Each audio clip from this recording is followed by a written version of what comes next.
Segundo Crônicas 24. Joás tinha 7 anos de idade quando se tornou rei e reinou 40 anos em Jerusalém. O nome de sua mãe era Zíbia, ela era de Berseba. Joás fez o que o Senhor aprova enquanto viveu o sacerdote Joiada.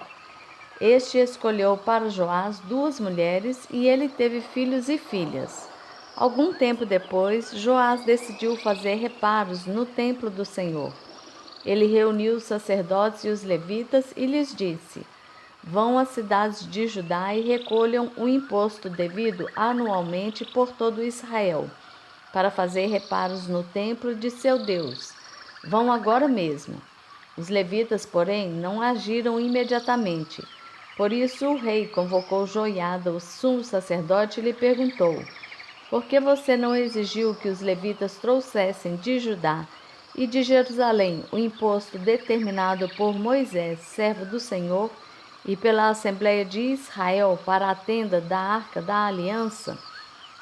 De fato, Atalia, aquela mulher ímpia, e os seus filhos tinham arrombado o templo de Deus e tinham até usado seus objetos sagrados para cultuar os Baalins. Então, por ordem do rei, fizeram uma caixa e a colocaram do lado de fora, à entrada do templo do Senhor. Fez-se a seguir uma proclamação em Judá e em Jerusalém, para que trouxessem ao Senhor o imposto que Moisés, servo de Deus, havia exigido de Israel no deserto. Todos os líderes e todo o povo trouxeram com alegria as suas contribuições, colocando-as na caixa até enchê-la. Sempre que os levitas levavam a caixa até os supervisores do rei, e estes viam que havia muita prata, o secretário real e o oficial do sumo sacerdote esvaziavam-na e a levavam de volta. Fazendo isso regularmente, ajuntaram uma grande quantidade de prata. O rei e Joiada entregaram essa prata aos homens que executavam os trabalhos necessários no templo do Senhor. Eles contratavam pedreiros, carpinteiros e também operários que trabalhavam em ferro e em bronze para restaurarem o templo do Senhor. Os homens encarregados do trabalho eram diligentes, o que garantiu o progresso da obra de reforma. Eles reconstruíram o templo de Deus de acordo com o modelo original e o reforçaram. Quando terminaram, trouxeram o restante da prata ao rei e a joiada, e com ela foram feitos utensílios para o templo do Senhor, utensílios para o serviço e para os holocaustos, além de tigelas e outros objetos de ouro e de prata. Enquanto Joiada viveu, holocaustos foram apresentados continuamente no templo do Senhor. Joiada morreu com idade avançada, com 130 anos. Foi sepultado com os reis na cidade de Davi, em atenção ao bem que havia feito em Israel em favor de Deus e do seu templo. Depois da morte de Joiada, os líderes de Judá foram falar com o rei e lhe prestaram reverência, e ele aceitou o que disseram.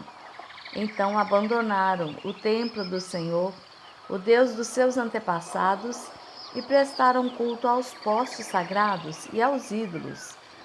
Por culpa deles, a ira de Deus veio sobre Judá e Jerusalém. Embora o Senhor tivesse enviado profetas ao povo para trazê-los de volta para ele, e os profetas tivessem testemunhado contra eles, o povo não quis ouvi-los.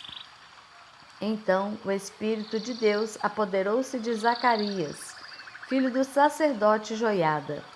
Ele se colocou diante do povo e disse: Isto é o que Deus diz, porque vocês desobedecem aos mandamentos do Senhor, vocês não prosperarão.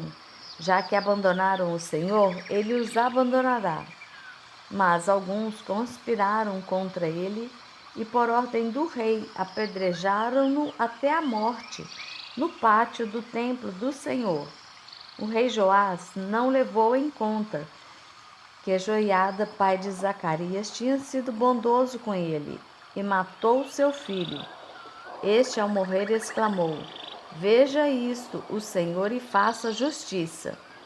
Na virada do ano, o exército arameu marchou contra Joás, invadiu Judá e Jerusalém, matou todos os líderes do povo e enviou para Damasco, ao seu rei, tudo o que saqueou. Embora o exército arameu fosse pequeno, o Senhor entregou nas mãos dele um exército muito maior, por Judá ter abandonado o Senhor, o Deus dos seus antepassados.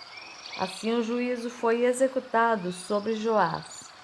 Quando os arameus foram embora, deixaram Joás seriamente ferido. Seus oficiais conspiraram contra ele, porque ele tinha assassinado o filho do sacerdote Joiada e o mataram em sua cama. Assim, ele morreu e foi sepultado na cidade de Davi, mas não nos túmulos dos reis. Os que conspiraram contra ele foram Zabade, filho da amonita Simeate, e Jeozabade, filho da amonita Sinrite. Quanto aos seus filhos, as muitas profecias a seu respeito e ao relato da restauração do templo de Deus, tudo está escrito nas anotações dos livros dos reis. E seu filho Amazias foi o seu sucessor.